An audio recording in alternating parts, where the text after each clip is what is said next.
Good evening, beautiful problem. Yeah, that's you. The one they pointed at, laughed at, whispered about. The one they called crazy. And now suddenly, you're dangerous.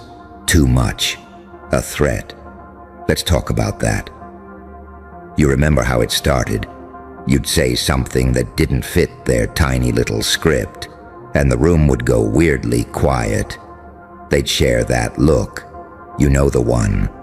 Half pity, half judgment. You'd bring up an idea that was too big, too raw, too honest, and suddenly you were overreacting, dramatic, unstable. They didn't want to understand you. They wanted to contain you, so they slapped a label on you. Crazy. Because that word is cheap. It's lazy. It's a discount-bin diagnosis for anything they're too scared to process. You felt it, right? That sting in your chest when someone called you crazy with that little smirk, like they'd just put you in your place. You'd tell the truth a bit too bluntly. Wow, calm down, you sound insane. You'd react to being disrespected. Relax, you're being psycho. You'd dream big out loud. Okay, now you're delusional. They turned your intensity into a punchline, your passion into a pathology, your vision into evidence. There's something wrong with you. But here's the part they didn't calculate. You survived it. Every "you're crazy" you swallowed turned into fuel. Every eye roll, every fake smile, every group chat conversation about you behind your back. It stacked up, until one day, something in you snapped, but not in the way they expected, not into chaos, into clarity. You stopped begging to be understood. You stopped lowering your volume to make other people comfortable. You stopped twisting yourself into knots just to be less intense, less emotional, less weird. You looked in the metaphorical mirror and thought, fine. If I'm so crazy, watch what this crazy can do. And that was the turning point. Because now they don't call you crazy anymore. Now the vocabulary changed. Obsessed, obsessive, intimidating, a lot, threat. You didn't change who you are. You just stopped apologizing for it. Read that again. You didn't change who you are. You changed who you belong to. You went from belonging to their opinions, their comfort, their version of you, to belonging to your own truth. And the second you did that, the second you truly stood up inside yourself, their little world started shaking. Look at your life now. The same people who dismissed you are suddenly walking on eggshells when you enter the room. They lower their voices. They double-check what they're about to post. They clean up the way they talk about you. Because deep down, they know you've got receipts now. You've got boundaries now. You've got self-respect now. And nothing terrifies a manipulator more than a person with self-respect and a memory. They used to laugh because they thought you were harmless. Now they're cautious because they realized you're not. Not because you're violent, not because you're cruel, because you're done being their emotional punching bag. You're done letting them feed off your insecurities. You're done letting them gaslight you into apologizing for things you didn't even do. You're done letting them dim your ambition because it made them feel small. You became a threat to the one thing they worship more than anything else, their ability to stay comfortable while behaving badly. Let's be very clear about something. When they say, you're a threat, what they really mean is, you're a threat to the role we assigned you. You're a threat to the version of reality where we're the good ones. You're a threat to the power we had over you when you still believed you were broken. They don't miss the old you. They miss the controlled you. The version that second-guessed every feeling. The version that explained themselves 30 times in a row, hoping someone would finally say, "Oh, now I get it." The version that said sorry out of instinct. That one? Yeah, that version wasn't a threat. That version was useful. Then one day you woke up, emotionally bankrupt. You looked at your energy like, "I'm in debt. I've been giving out loans I'll never see back." For what? For approval? For people who didn't even respect you? You started asking uncomfortable questions. Why do I always feel like the problem? Why is it always on me to shrink? Why do I keep betraying myself just to keep the peace for people who don't actually care if I'm at peace? And the answers were ugly, but real. You realized your crazy was just your nervous system screaming that something wasn't right. You weren't overreacting. You were reacting to repeated disrespect. You weren't unstable. You were barely holding your world together while being lied to and invalidated. You weren't too emotional. You were in environments where you weren't allowed to feel anything without someone making you the villain. So you did something radical. You chose yourself. Not in the cute #way, in the brutal way. You distanced yourself from people who only loved the wounded version of you. You stopped oversharing with people who turned your vulnerability into gossip material. You rejected the idea that their tolerance was a prize you had to win. And slowly, your crazy became clarity. Your too much became your standard. Your unstable became your evolution. And that evolution, that's what they're calling a threat now. Think about it. You start setting boundaries. Oh, you've changed. No. You just stopped letting them step on you like a doormat. You start saying no without a 5-paragraph explanation. They say you're cold. No. You just stopped selling pieces of your soul at 90% off. You start working on your goals in silence, staying home, saying no to drama. They say you're acting different. No. You just realized peace is more satisfying than being included in their chaos. You're a threat because you've become unpredictable. In the best way. They can't guess what you'll tolerate anymore. They can't manipulate your guilt anymore. They can't dangle abandonment over your head because you've learned how not to abandon yourself. You stopped needing them. And when you stop needing the people who mistreat you, you become their villain. Here's the fun part they'll never admit out loud. They still talk about you. You think they don't? Check the silent pauses when your name comes up. The "let's just not get into that" energy.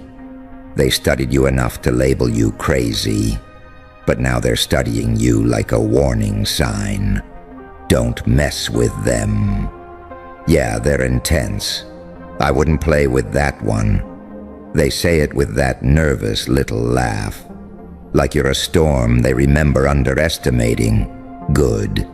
You should be a storm in the story of people who tried to drown you. I need you to actually feel this for a second. You didn't become a threat because you turned evil. You became a threat because you stopped being easy to exploit. They call you crazy when they think you're powerless. They call you a threat when they realize you're not. So now the question is, what do you do with that? Because here's where a lot of people get stuck. They either shrink back down. Okay, I'll be less intense so they're not intimidated. Or they go full self-destruction. Fine, if I'm the villain, I'll burn everything down. Both of those are traps. Shrinking back down just walks you straight into the same cage you finally escaped. And burning everything down that still makes them the center of your universe. The whole point is to stop living your life in reaction to them. Your power is not in proving them right or proving them wrong. Your power is in making them irrelevant. You're not here to be the villain in their story. You're here to be the main character in your own. And let's be real. Main characters are always a threat to background characters who only exist to keep the script boring. Your existence challenges their laziness. Your healing challenges their denial. Your ambition challenges their excuses. You go to therapy, you start healing your trauma. You start calling patterns what they actually are. You become a threat to every family member who survived by looking the other way. You leave a toxic relationship and start leveling up alone. You become a threat to every ex who thought you'd be stuck on them forever. You quit the job that was draining your soul and start chasing something that actually matters to you. You become a threat to every coworker who settled and resents themselves for it. You are a mirror, and they don't like what they see. So they project, they twist it, they take your growth and paint it as danger.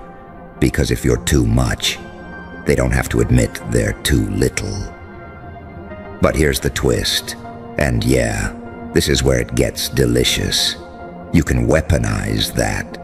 Not against them, against the system that almost erased you. Be a threat to your own patterns. Be a threat to your own self-sabotage. Be a threat to the generational curses you were born into.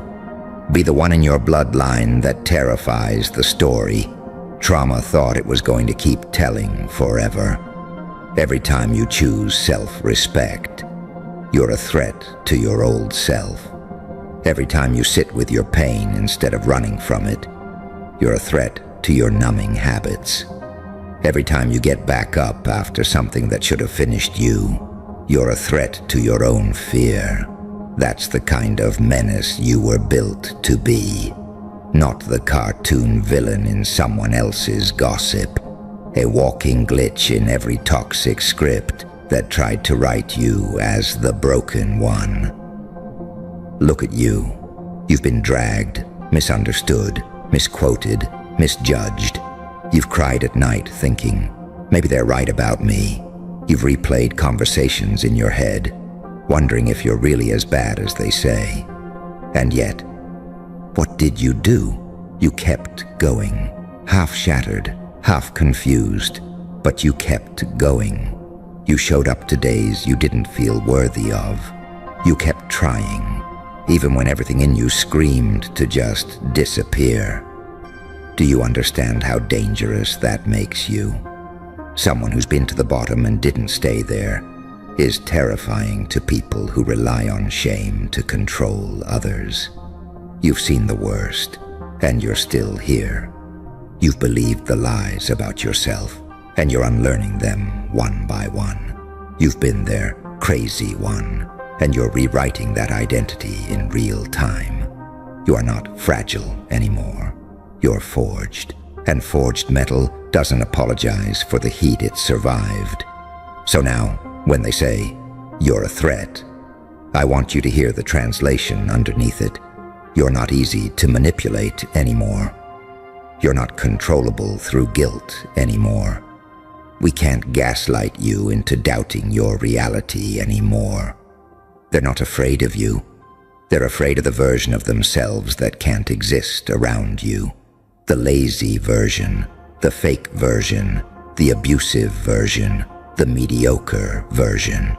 Those versions can't breathe in the same space as you anymore. You don't play along with the script. You don't laugh at the disrespect disguised as jokes. You don't let them rewrite history like you weren't there.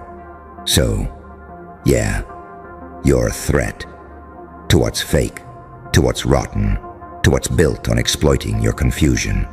And that is exactly who you were always supposed to become. You know why it hurts so much when people call you crazy.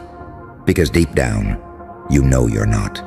You know you feel more, see more, notice more. You see the tension nobody talks about. You sense the lies in the room before anyone says them out loud. You're not crazy.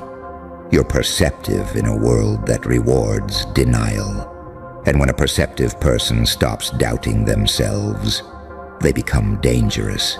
You start trusting your gut again, and suddenly, you leave sooner. You say no faster. You waste less time on people who show you who they are the first time.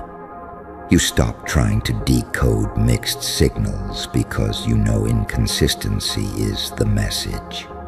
You walk away from half-loved situations that starve you slowly. You look at your own reflection and say, I'm not perfect, but I'm not the villain of this story just because someone else doesn't want to face their behavior.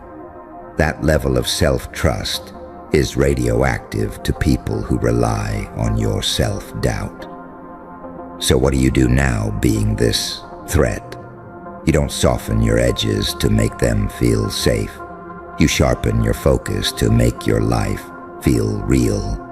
You pour that crazy energy into discipline, into craft, into whatever obsession they mocked you for. You stay up learning instead of doom-scrolling their drama. You focus on your body, your mind, your money, your art, your purpose. You outgrow the rooms they swore you'd never leave. You build a life so aligned with who you really are that the version of you who used to beg for crumbs wouldn't even recognize it. Not because you became cold, but because you became clear. You're not here for everyone to like you. You're here to be honest. You're here to be real. You're here to be fully, unapologetically you. And the real you, that's the one they always feared might show up. The one that remembers. The one that's not confused anymore. The one that looked at the word crazy, tore the label off and said, nice try. I'll keep the fire. You can keep the box. They called you crazy when you were still trying to prove yourself to them. Now they call you the threat because you finally realized you never needed their permission to exist exactly as you are. You finally realized you never needed their permission to exist exactly as you are. And once that clicks, everything starts glitching for people who were invested in the old version of you. They walk in expecting the same script, the same routine. You apologizing first, you explaining yourself to death, you folding the second someone acts disappointed. Instead, you're calm, you're direct. You don't over-defend, you don't over-explain. You just say, this is what I'm doing, and you leave it there. You feel that shift inside, right? That weird mix of fear and power. Because part of you is still waiting to be punished for finally acting like you matter. You send the text and don't follow it with 3 more clarifications. You say, no, and your fingers itch to send a, sorry, it's just that message afterward. You walk away from the conversation and replay it in your head thinking, was I too harsh? You're detoxing from being the easy target. Every time you don't cave, every time you don't rush to smooth it over, you're breaking an addiction to being the one who fixes everything at your own expense. And to people who thrived on that, you're starting to look a lot less like a person and a lot more like a locked door. They hate locked doors. Because a locked door means they have to live with what they did when it was wide open. Think about the patterns. The minute you get quiet and focused on yourself, they suddenly check in. Not because they miss you. They miss access. They miss being able to drop their drama on your head like a bag of bricks and walk away lighter. They miss that version of you that would drop everything to prove you're not mad. Prove you still care. prove you're not like that. You respond slower. You don't explain where you've been in a 5-paragraph essay. You don't give a full emotional weather report every time they ask, "What's wrong with you lately?" You just say things like, "I've been busy. I'm focusing on myself." And they can't stand how little control there is in those sentences. They'll try the guilt thing. You've changed. You act like you're better than everyone. They'll try the nostalgia thing. You used to be so fun. You used to be so nice. They're not wrong. You did change. You did stop acting like you were beneath everyone. You did stop entertaining people who confuse fun with watching you destroy yourself from the inside. You upgraded your operating system, and they're still trying to run the old software. Here's a wild little truth most people never say out loud. A lot of them were only comfortable around you because you were struggling. Your chaos made them feel better about their own stagnation. Your insecurity made them feel smarter, more put together, more normal. Your constant self-blame made it very convenient for them to never take accountability. You were their emotional insurance policy. If even you think you're the problem, then we must be fine. The second you start saying, "Actually, that hurt me. Actually, that wasn't okay. Actually, I deserved better there," they feel attacked. You're not yelling. You're not throwing things. You're not burning bridges. You're just naming reality. And for people who survived by pretending reality was something else, naming it feels like violence. That's why you're the threat. You're not threatening their safety. You're threatening their denial. You notice how they twist the story around you. You set a boundary. "I don't like being spoken to that way." Suddenly you're sensitive, difficult, hard to be around. You take a step back from the constant disrespect. They tell everyone you ghosted them, or you switched up, or you think you're better than the group. You say, "I'm not okay with this." They tell people you blew up or caused drama. They erase everything they did and zoom in on your reaction like that was the only thing that ever happened. They narrate your growth like it's some villain origin story. Good. Let them talk. Every rumor they spread is basically a press release saying, "I couldn't control this person anymore." They think they're warning others about you. They're unintentionally announcing that you finally woke up. There's this moment, maybe you felt it, where you're sitting there, replaying all the times they called you crazy, ruined your reputation, made jokes about you, and something inside shifts from sadness to something sharper. Not bitterness, not revenge, just this cold, clear realization. I wouldn't let them near me now if they begged. Not because you hate them, but because you've seen too much. You've seen how easily they sacrifice your name to protect their image. You've seen how quickly they flip when you're no longer useful. You've seen what they do with your vulnerability when the friendship, relationship, or connection stops benefiting them. Once you realize that, your energy changes. You're not desperate for closure. You're not waiting for an apology that'll never sound how you need it to. You're not trying to make them understand a version of you that doesn't even exist anymore. You're busy becoming the person they never thought you'd survive long enough to be. And yeah, there's grief in that. Nobody talks about that part enough. You don't just lose people. You lose the fantasy of what you thought they were. You lose the version of events you used to protect. You lose the story where they didn't mean it.